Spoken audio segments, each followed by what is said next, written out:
अस्सलाम वालेकुम। कैसे हैं आप सब? उम्मीद है कि सब ठीक-ठाक होंगे। किचन में काम को आसान बनाने और वक्त और पैसे बचाने के लिए मैं आपसे बहुत सी टिप्स शेयर कर चुकी हूँ। इनमें से कुछ ऐसी ही आज भी पेश कर रही हूँ। बिस्किट के पैकेट को खोलने के बाद बच जाने वाले बिस्किट नरम हो जाते हैं, ख़ासकर बरसात के मौसम में। इन बिस्किट को खस्ता रखने के लिए एक हवाबंद जार लें और इसमें 1 चम्मच कच्चे चावल डाल दें। फिर खुले हुए बिस्किट डालकर डिब्बे को बंद कर दें, तो बिस्किट खस्ता ही रहेंगे, नरम नहीं पड़ेंगे। मेथी का कड़वापन ख़त्म करने के लिए एक पतीली में पानी लेकर इसमें नमक डालकर मिलाएं और इसमें तोड़ी हुई मेथी डालकर थोड़ी देर के लिए रख दें।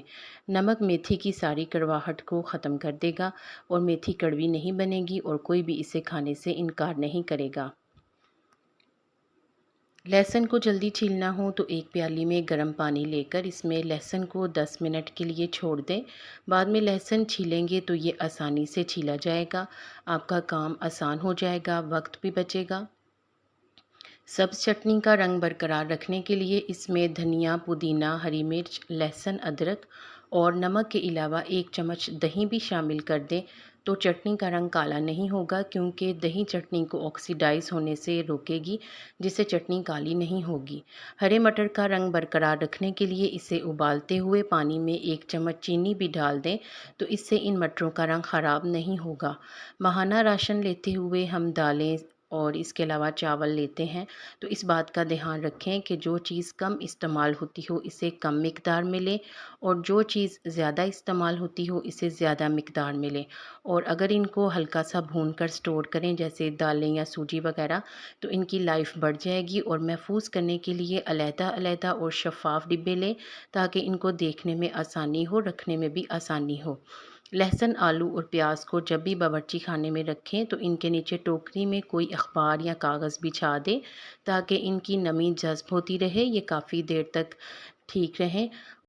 आलू और प्याज को कभी भी एक साथ ना रखें। आलूओं को महफूज करना हो तो इनके साथ एक सेब रख दें। इससे ये कई दिनों तक ठीक रहेंगे, ख़राब होने से बच जाएंगे। दूध की पतीली को साफ़ करना मुश्किल हो जाता है, क्योंकि इसके नीचे मलाई जम जाती है। इस मलाई को साफ़ करने के लिए इसका आसान हल ये है कि आप इस पतीले में आटा गूंद लें। दूध और मलाई की वजह से आटा भी नरम गूंदा जाएगा और रोटी भी नरम और मज़ेदार बनेगी। और अगर इस आटे को फ्रिज में रखना हो तो इसके ऊपर थोड़ा सा तेल लगा दें, इससे आटा काला नहीं होगा। इसके अलावा मिक्सर जार हम रोज़ाना ही इस्तेमाल करते हैं, जिसकी वजह से इनके ब्लेड मुसलसल इस्तेमाल से ख़राब होने लगते हैं। तो ऐसी सूरत में थोड़ा सा नमक मिक्सर जार में डालकर 1 मिनट के लिए चला दें। इस अमल को महीने में 1 बार ज़रूर करें, इससे मिक्सर जार ठीक रहेगा और इसके ब्लेड्स भी ख़राब नहीं होंगे। कॉफ़ी के डिब्बे में कॉफ़ी नमी की वजह से जम जाती है। इससे बचने के लिए कॉफ़ी के डिब्बे में 1 चम्मच कच्चे चावल किसी टिश्यू पेपर में लपेट कर रख दें, तो काफ़ी दिनों तक ठीक रहेगी। फ्रिज से आने वाली मुख्तलिफ़ किस्म की चीज़ों की स्मेल को ख़त्म करने के लिए एक प्याली में मीठा सोडा डालकर फ्रिज में रख दें, तकरीबन 8 से 10 घंटे के लिए। किचन में इस्तेमाल होने वाले पीतल के बर्तन को साफ़ करने के लिए एक प्याले में गर्म पानी, आधा नींबू का रस और एक इनो का साशे डालकर 1 घंटे के लिए छोड़ दें। इनो की बजाय आप बेकिंग सोडा भी इस्तेमाल कर सकती हैं। बाद में नरम दांतों वाले ब्रश से रगड़कर साफ़ कर लें। अगर चूल्हे के बर्नर ज़्यादा काले हो चुके हों तो 1 कप सिरका को पैन में डालकर उबालें और बर्नर को भी थोड़ी देर इसमें डालकर सिरका के साथ उबाल लें। बाद में सिरका से निकाल कर ब्रश से रगड़कर साफ़ कर लें। तांबे के बर्तन को साफ़ करने के लिए नमक, आटा और सरफ को हम मिकदार लेकर उसमें थोड़ा सा सिरका मिलाकर पेस्ट बनाएं और तांबे के बर्तन के ऊपर लगाकर थोड़ी देर के लिए छोड़ दें। बाद में रगड़कर साफ़ कर लें।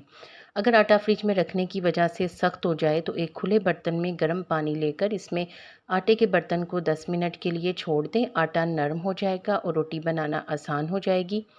गर्म अंडों को छीलना मुश्किल होता है, ऐसे में अंडों को एक छोटे ढक्कन वाले डिब्बे में डालकर थोड़ा सा हिलाएं तो अंडों में क्रैक्स पड़ जाएंगे, जिससे इनको छीलना आसान हो जाएगा। बच्चे भी बड़ी खुशी से ये काम करना पसंद करेंगे। पैन और पतीलियों के हैंडल के साथ लगे हुए कील या स्क्रू को ज़ंग लग जाता है, जिससे वो गिरकर टूट जाते हैं। इनको ज़ंग से बचाने के लिए इन पर नेल पॉलिश लगा दें, तो ये काफ़ी देर तक कारआमद रहेंगे, ना तो ये गिरकर टूटेंगे। इस तरह पैसों की भी बचत होगी उम्मीद है आपको मेरी आज की ये टिप्स पसंद आई होंगी। वीडियो को लाइक कर दें और मज़ीद अच्छी टिप्स के लिए चैनल को सब्सक्राइब कर दें। वीडियो को देखने का शुक्रिया।